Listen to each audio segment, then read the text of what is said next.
en las escuelas. Es allí donde imaginamos el futuro que nos une. Buenas tardes, bienvenidos y gracias por acudir a esta presentación. Me siento muy honrada por poder estar al lado no solo de un gran escritor, sino de un excepcional compañero y docente. Estoy nerviosa, nunca había llevado a cabo semejante labor, pero como pude escuchar hace poco en esta misma librería, hacer un poco el ridículo es pagar un precio bajísimo por vivir la emoción libremente. Espero que me ayudéis y os animéis a uniros a mí para sacar todo el néctar de esta obra que vamos a presentar hoy aquí. Desde hace unos años, Asier Aparicio y yo compartimos nuestra labor docente y entre clase y clase hemos tenido la oportunidad de charlar, bajo los efectos de un buen café, de una de nuestras mayores pasiones, la lectura. Creo poder afirmar que ambos, desde niños, hemos vivido rodeados de libros. He querido comenzar con las palabras de otra filóloga clásica como yo, Irene Vallejo, para este emocionante ratito de diálogo literario con Asier. Como sabemos todos los que lo conocemos, tiene bajo su haber obras de poesía, de teatro y novelas, ensayos, artículos periodísticos y etc. Del primer género literario me gustaría destacar su reciente poemario Versos ascetas, que os animo a releer, o leer mejor dicho, con la tranquilidad que requiere cualquier obra poética. Si nos queremos acercar a su obra teatral, nos será difícil elegir por dónde, ya que ha compuesto más de 60 obras, aunque los géneros a los que ha dedicado más horas son, sin duda, la novela y el cuento, la novela histórica.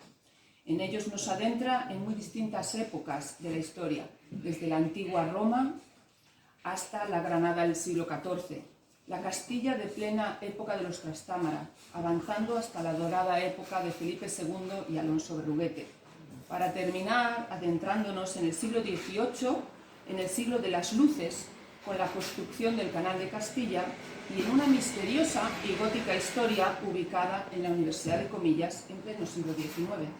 Sin olvidar sus cuentos, su inolvidable Ventolino.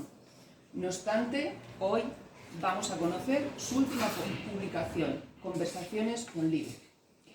Estamos ante un libro que, como dice en el prólogo José Antonio Molina, es un libro hermoso, que entronca en la mejor tradición de lo socrático, pues pretende corromper a la juventud, en el sentido de sacarla del camino de los nuevos valores de la cultura de consumo, para centrarse en los valores ubicados en lo intrínseco, en lo dinámico, en lo liberador de la palabra. En él se recoge una serie de diálogos entre un profesor y un alumno. El primero, Liber, representa a alguien que pretende enseñar a acercarse a la literatura desde la curiosidad, desde el pensamiento crítico. El segundo, que lleva por nombre Cualquiera, a uno de los muchos adolescentes que tenemos en las aulas, alejados de la literatura, perezosos, desmotivados, para adentrarse en el maravilloso mundo de las miles de historias que en ella están ocultas. Así recoge en cada capítulo una etapa distinta de la literatura universal y va introduciendo en su oyente el dulce veneno, gota a gota como cae el rocío cuando la aurora hace su presencia, de los autores clásicos de nuestras letras y de las letras universales. Recogiendo las palabras de Italo Calvino, los clásicos son aquellos libros que nunca terminan de decir lo que tienen que decir. Textos que cuanto más cree uno conocerlos, de oídas, tanto más nuevos, inesperados, inéditos resultan al leerlos de verdad. Para lograr un acercamiento a estos autores clásicos, Asier ha elegido el género del diálogo, tan relacionado con la enseñanza, que cuenta con una gran tradición, ya desde la antigüedad, pues no podemos olvidar que es el género empleado por los grandes del pensamiento grecorromano, Sócrates, Platón, Cicerón, el seleccionado por los renacentistas para inculcar todo su saber en otros. ¿Cómo surge la idea de componer esta obra? ¿Cómo llega a materializarse? ¿Y por qué has elegido este género, Asier? Bueno, Nelia, lo primero, presentarla a ella, que nos ha presentado. Nelia es buena compañera de allí del Instituto de Trinidad Arroyo y bueno, pues, profesora de latín, de griego, filóloga clásica.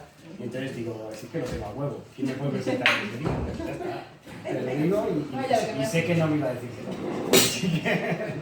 Así que nada, muy bien. Pues nada, gracias por la introducción. sí que has dado la clave un poquito de por dónde va este libro, porque este libro al final es una llamada de atención, está publicitado porque consideramos viejo, antiguo, en el peor de los sentidos, una palabra que usamos fatal, lo de antiguo y lo de viejo, ¿no?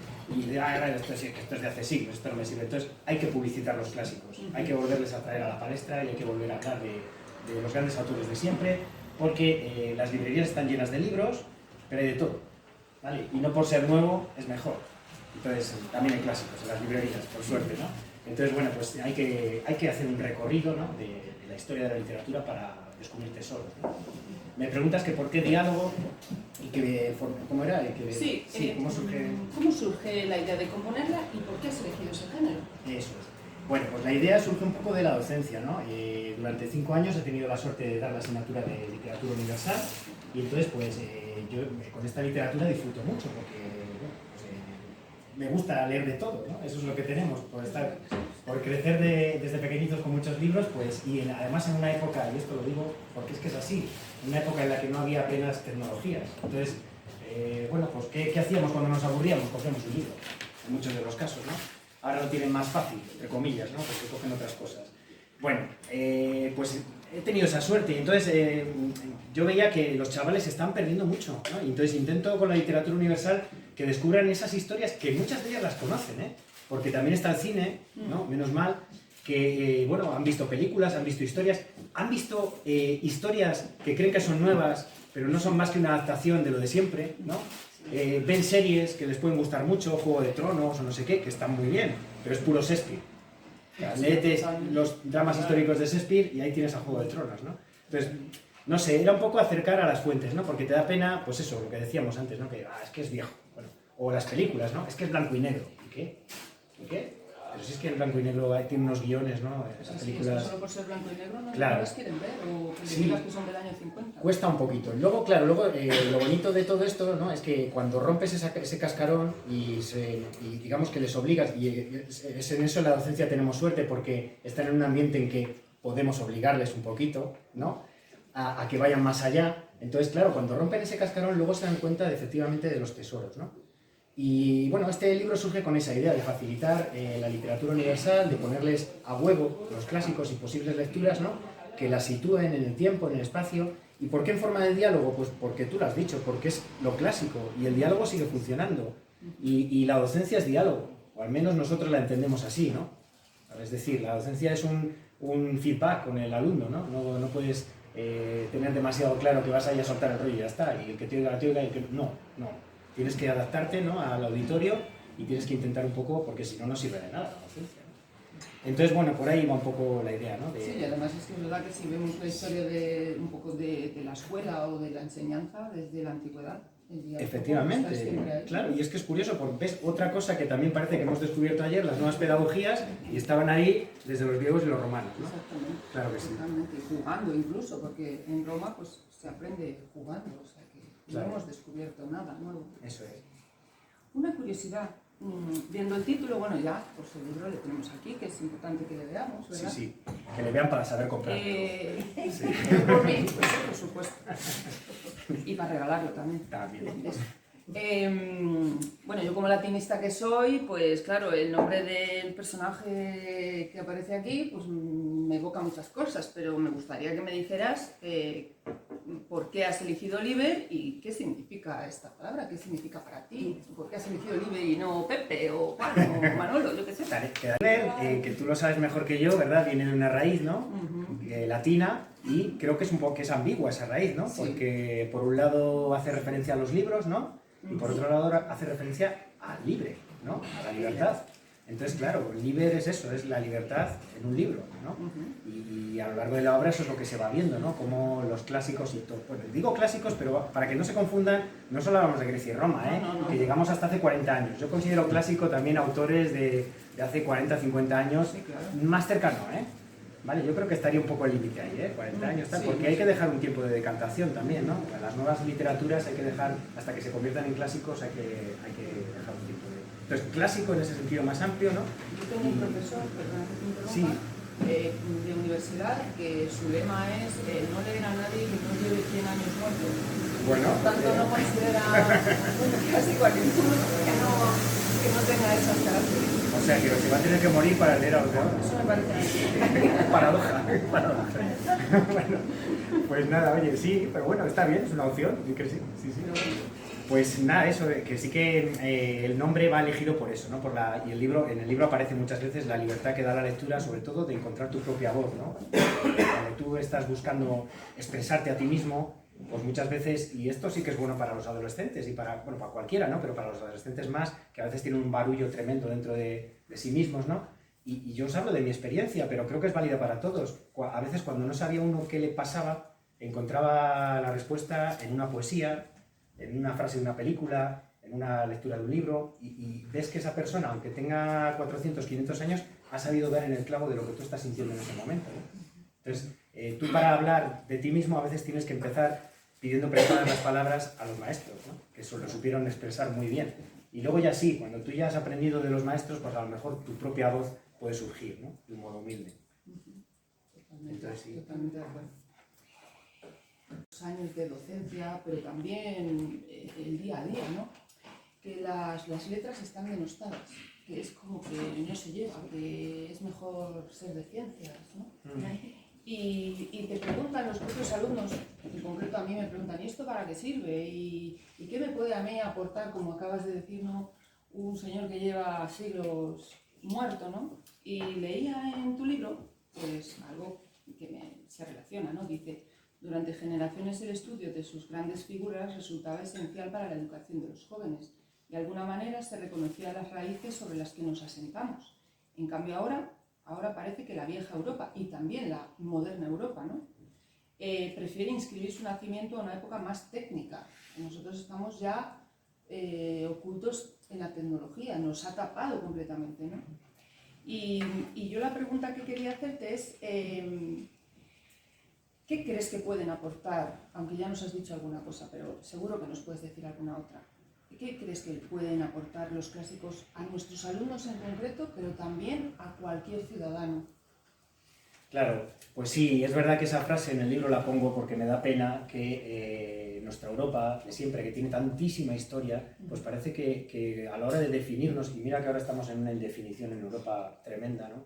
A la hora de definirnos como continente recurrimos a 200 años de historia. Parece que apareció la historia. Somos idiotas, o sea, somos más viejos que Estados Unidos, bastante más viejos, y en ese sentido somos como que les estamos copiando a ellos la juventud, ¿no? Pues no, la vejez de Europa tiene una experiencia ahí tremenda, de que hemos aprendido la tolerancia a golpe de muerte y de sangre, no podemos volver a repetirlo, por favor, ¿no?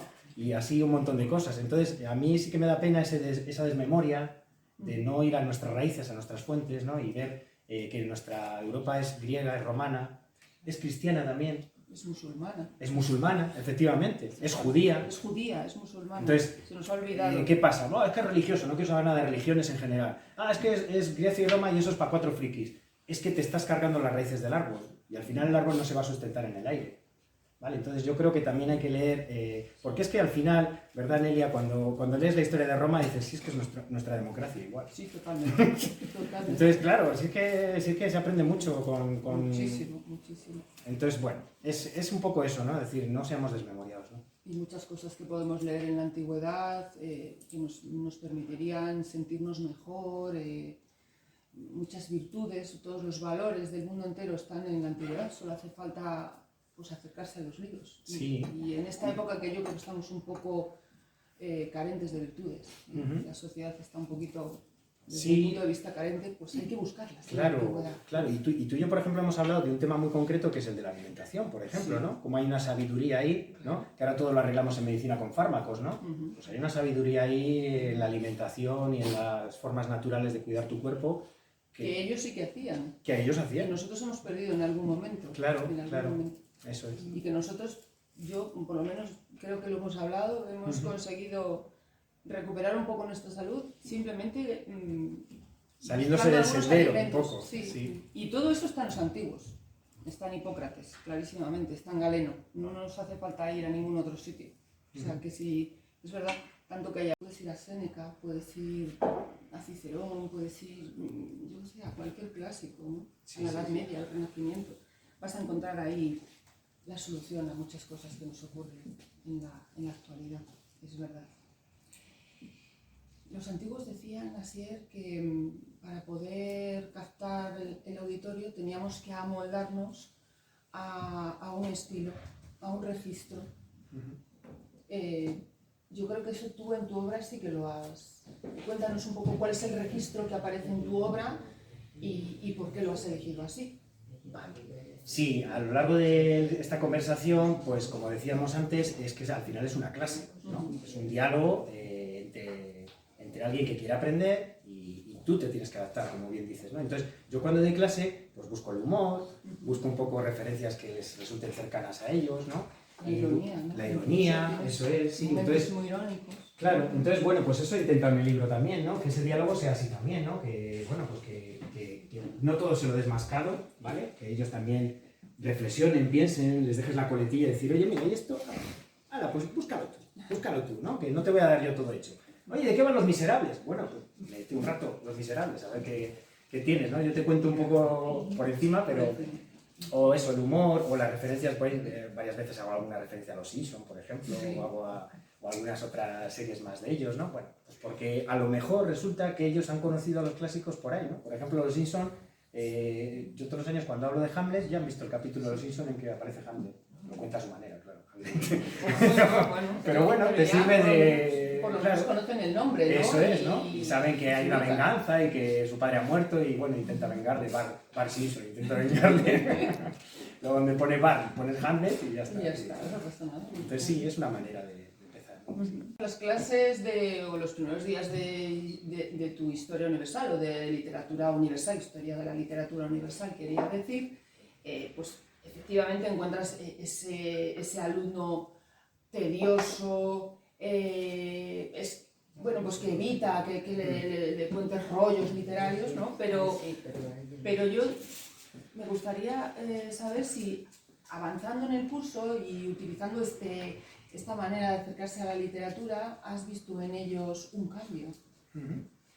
Vale, lo primero voy a hacer una leve corrección, porque es verdad que este libro nace para la clase, etcétera, ¿no? Pero quiero que sepáis que no es un libro de texto, ¿vale? Que es un libro divulgativo, que le podéis leer cualquiera. O sea, ¿no? Aquí estamos hablando mucho de la clase y de los alumnos, que es donde yo lo he ensayado, pero este libro es para todo el mundo. Lo mismo que El mundo de Sofía, hace años, ¿no? Cuando lo sacaron, pues era una manera de que todo el mundo se acercara a la filosofía de una manera muy divulgativa, ¿no?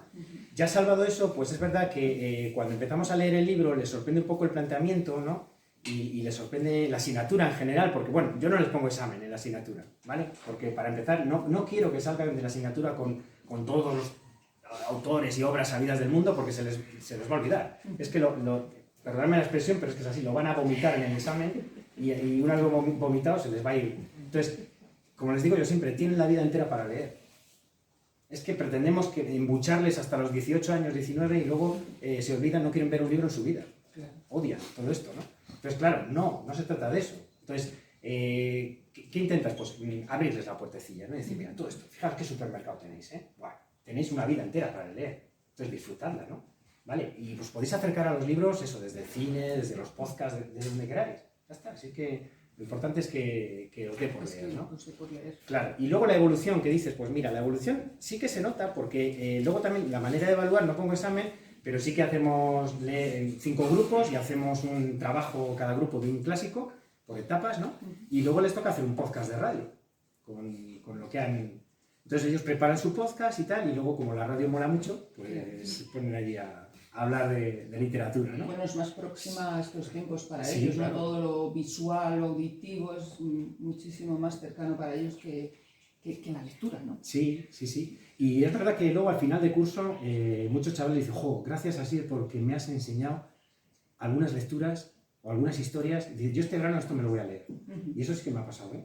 Eso es lo que te quería escuchar, porque sí, es verdad que lo podemos trasladar a cualquier persona, a cualquier lector que nunca se haya acercado a los clásicos, que prefiera a lo mejor una literatura más comercial, pero desde mi punto de vista un poco más vacía, pero que en ese momento cuando lee tu obra, que es el reflejo de lo que tú haces en clase, pues diga, pues ¿quién es este? Voy a coger esta obra y voy a coger esta otra, porque es que te lo digo que a mí me ha pasado. O sea, a mí me ha pasado autores que nunca había oído y a mí es verdad que ¿Qué tal gusanillo?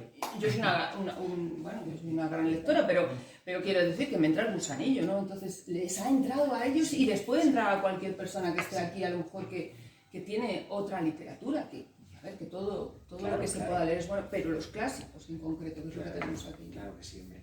Y luego, bueno, pues sí, desde los clásicos luego tú te puedes acercar a otros menos clásicos, claro que sí, pero bueno, que sepamos un poco cuáles son los originales y cuáles son las imitaciones también. Porque, mira, esto yo lo pongo muchas veces el ejemplo también con el cine, ¿no? Ahora ya ha habido imitadores de Chaplin a tutiplén, ¿no? Y ahora tú ves a Chaplin y dices, bueno, pues no hace tanta gracia, ¿no? Claro. Y que la hace, que todavía la hace. Pero claro, ¿qué ocurre? Que has visto ya tanto... Claro, entonces tú contemplas a Chaplin, pero es que es el pionero, guapo. Es que en su época nadie hacía eso. Y luego ha habido imitadores de imitadores. Entonces, claro, también hay que valorar cada cosa en su contexto, ¿no? La grandeza que tiene en su momento, ¿no? Todo... Pero yo creo que igual que el cine, también la literatura, aunque esos autores están un poco separados de su tiempo, yo he sentido en mis alumnos que les gusta, Yo, por ejemplo, veo con ellos una película que es de época de Chaplin, para explicar Plauto, las comedias de Plauto, y a priori creemos que... No sé si me voy a atrever con esto porque me van a decir que me hay un peñazo, ¿no? Sí. Que ¿dónde voy con esta cosa tan antigua? Pero mi sorpresa es que les encanta, que les oyes reírse, ¿no? Que tienes las luces apagadas y se están partiendo de risa. Entonces, ¿por qué no lo pueden hacer igual leyendo una comedia de Plauto, por ejemplo? Claro que sí, claro No que hace falta leer algo que ahora les haga gracia, también podemos ir a los textos. Aparte, yo voy a los míos, por supuesto. Claro, pero aparte hablamos de Plauto. Molière, ¿por qué claro, no pueden ir a Molière o Molière? quien sea, ¿no? Pero Porque en sé, concreto claro. Plauto es el maestro de la suplantación, de la confusión, Claro. y eso luego lo hemos visto en comedia Del enredo, ¿no? Entonces lo hemos visto luego en comedia cantidad de veces, ¿no? O por ejemplo, una que les gusta mucho por el tema y todo esto, y además es muy actual y muy potente, ¿no? Que es la de Lisístrata. Hombre, claro. Bueno, eso de que unas mujeres, para que los hombres no vayan a la guerra, hagan una huelga de sexo, aquí no chinga nadie hasta que no hagáis la paz. Y lo cuenta de una manera muy graciosa, claro. Aristófanes, ¿no? Es una comedia muy... Bueno, entonces eso les gusta también. Claro, o es apasionante, ¿no? Porque ellos han oído hablar de Hércules como un héroe, pero no saben el entramado de su gestación, de su nacimiento, y hay ahí una confusión entre un mortal, un dios, y es muy divertida. Y lo lees con ellos y se ríen, o sea, es que encuentran la comicidad, aunque esa obra esté separada de nosotros hace muchísimos siglos, ¿no? Sí. Entonces, ¿por qué no? Nos tenemos que atrever. O por hablar de otro, ya nos vamos al drama, ¿no? Una que les pongo también bastantes veces es Otelo, de Shakespeare. Y es que clava el proceso de un celoso, eso es atemporal, ¿eh? Eso para alguien que tenga la enfermedad de los celos, es que lo hace genial Shakespeare, lo retrata de maravilla. Entonces digo, mira, aprende porque estas cosas siguen pasando. Y estamos viendo desgracias todos los días de este tipo, ¿no? Que la maté porque era mía y porque creía que iba con otro. Sí, entonces, claro. Por eso yo te quería, pues eso, aquí había recogido que sí, pero bueno, casi me estás respondiendo, ¿no? Sin que yo te pregunte, ¿no? Si me adelanto, tú dame una colleja. No pasa nada.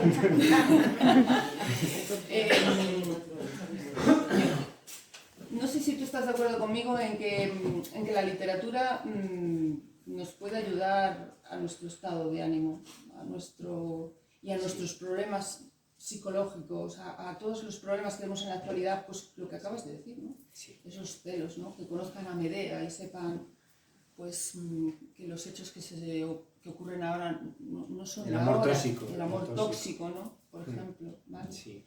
Entonces, pues eso, esa era mi pregunta, ¿no? Que si tú crees de verdad que si las personas nos acercáramos más a los clásicos, pues encontraríamos más calma, más reflexión ante muchos hechos que se producen en el día a día. Sí, yo creo que sí.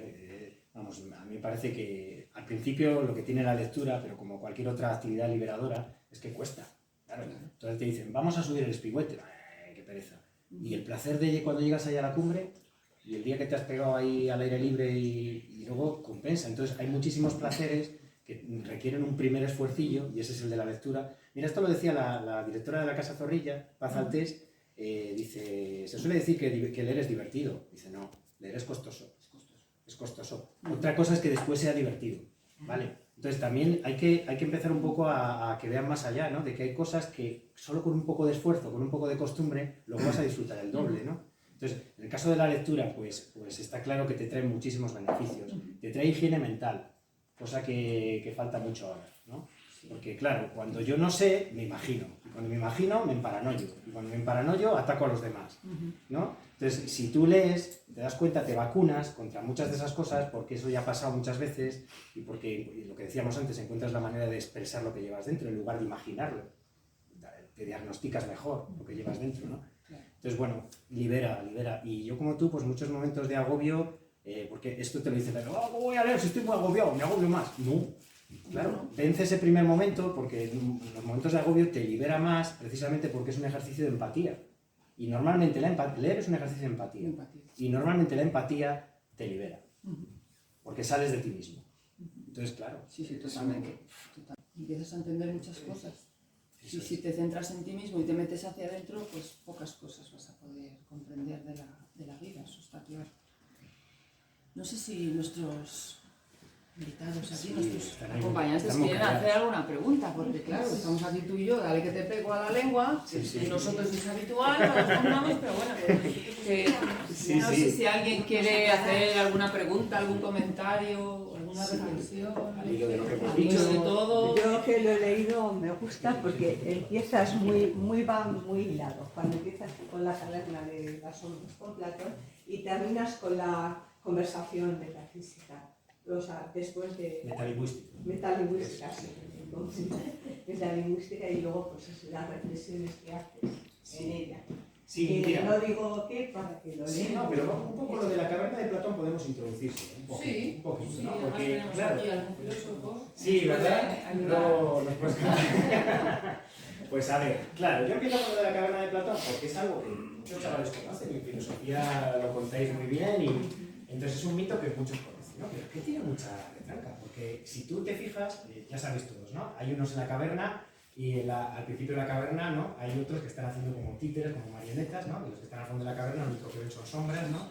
Y claro, de esas sombras imaginan la realidad, pero no la ven. Solo unos intrépidos son capaces de subir, bordear a los que ponen las marionetas y salir a la luz del sol y ver las cosas tal y como son, ¿no?